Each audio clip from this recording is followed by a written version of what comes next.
أسدل الستار عصر اليوم عن منافسات دوري أندية العاصمة عدن للشباب، والذي أقيم برعاية من دائرة الشباب والرياضة في المجلس الانتقالي الجنوبي ودعم من مجموعة ليدر الدولية.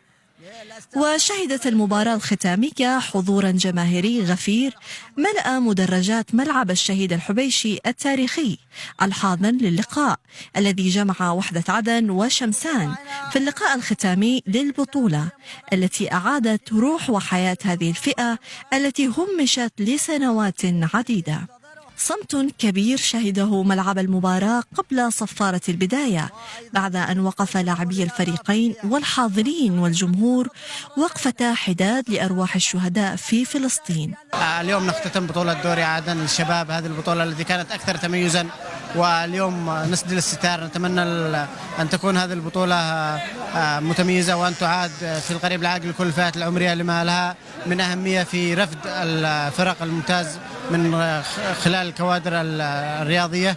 شاهدنا عدد من الكوادر والمواهب الرياضية الشابة، نتمنى لها التوفيق في مسيرتها، ونتمنى إن شاء الله أن تشهد العاصمة عدن وبقية المحافظة الجنوب كثير من هذه البطولات التي تتم بالفئات العمرية. انطلقت المباراة وسط تفاعل الجماهير الحاضرة التي كانت العلامة الفارقة، والتي عكست روح وتاريخ هذه المدينة التاريخية، والتي تعد عاصمة الرياضة في شبه الجزيرة والوطن العربي منذ قديم الأزل. تبادل الفريقان الهجمات السريعة والخطيرة، إلا أن شمسان كان أكثر خطورة في الشوط الأول، وتمكن من ترجمة سيطرته بإحراز هدف التقدم عن طريق اللاعب يوسف زكريا. وفي المقابل حاول وحدة عدن تعديل النتيجة ولكن دون جدوى، لينتهي الشوط الأول بتقدم الجبل شمسان بهدف نظيف. بإعادة دوران الكرة في دوري الشباب الذي توقف أكثر من 5 سنوات، والحمد لله اليوم وصلنا إلى المباراة النهائية بين وحدة عدن وشمسان، والفريقين يستاهلوا أن يوصلوا إلى هذا النهائي، ونتمنى التوفيق للفريقين، والفائز بنقول له مبروك، والخاسر طبعا مش خاسر لأنه أفضل فريقين وصلوا إلى هذه المرحلة النهائية.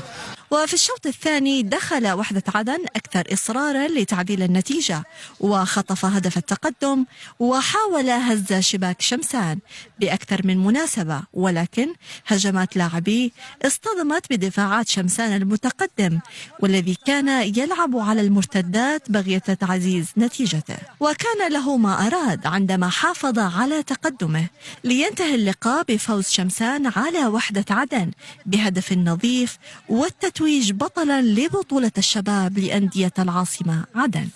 وتنظيم ممتاز من قبل دائرة الشباب والرياضة في الانتقالي، مجلس الانتقالي ومكتب الشباب والرياضة في عدن.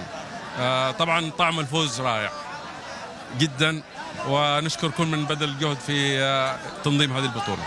وعقب انتهاء اللقاء بدأت مراسيم التتويج، ومدير عام مكتب الشباب والرياضة عدن الكابتن وجدان الشاذلي، ومدير عام مديرية المعلى رئيس نادي شمسان الأستاذ عبد الرحيم الجاوي، وممثل الجهة الداعمة للبطولة مجموعة ليدر الدولية، حيث توجوا شمسان بكأس وميداليات المركز الأول، وسلموا وحدة عدن كأس وميداليات المركز الثاني.